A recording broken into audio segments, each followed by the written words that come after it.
हिमाचल प्रदेश के ग्राम पंचायत शून के संधारी पार गांव की दुर्गमता की कहानी एक लकड़ी के जर्जर पुल से शुरू होती है। यह पुल वर्षों पुराना और अस्थायी गांव को बाहरी दुनिया से जोड़ने का एकमात्र साधन है। इस पुल की खस्ता हालत गांव वासियों के जीवन को लगातार जोखिम में डालती है। लगभग 25 वर्षों से यह पुल टूटा हुआ है, फिर भी न तो सरकार और न ही स्थानीय प्रशासन ने इस ओर ध्यान दिया है।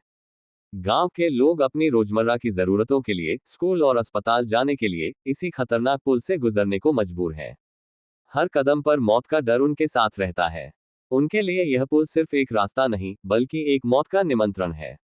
कई बार उन्होंने हिमाचल सरकार और स्थानीय प्रशासन को ज्ञापन सौंपे हैं, अपनी समस्याओं को अवगत कराया है, लेकिन उनके अनुरोधों पर कोई ध्यान नहीं दिया गया। सरकार की उदासीनता और प्रशासन की लापरवाही ने गांववासियों के जीवन को दांव पर लगा दिया है। कुछ वर्ष पहले वन विभाग द्वारा बनाया गया लकड़ी का पुल बाढ़ में बह गया था। उसके बाद से आज तक इस नदी पर कोई स्थायी पुल का निर्माण नहीं हुआ है। ये लापरवाही न सिर्फ गांववासियों के जीवन को खतरे में डालती है, बल्कि उनके विकास और प्रगति में भी बाधा बनती है।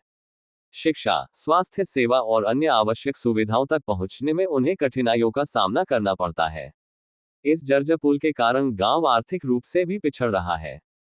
यह एक गंभीर समस्या है जिस पर तत्काल ध्यान देने की आवश्यकता है। एक अप्रिय घटना के इंतजार में सरकार और प्रशासन की नींद कब तक खुलेगी? क्या किसी जान जाने के बाद ही वे इस समस्या को गंभीरता से लेंगे? गांववासियों को उनके जीवन के अधिकार से वंचित नहीं किया जा सकता। उन्हें एक सुरक्षित और स्थायी पुल का अधिकार है और सरकार को अपनी जिम्मेदारी को समझते हुए तुरंत कार्रवाई करनी चाहिए।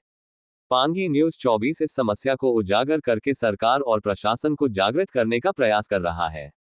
आशा है कि इस रिपोर्ट के बाद संधारी पार गांव के लोगों को सुरक्षित पुल मिलेगा और उनकी जान अब जोखिम में नहीं होगी।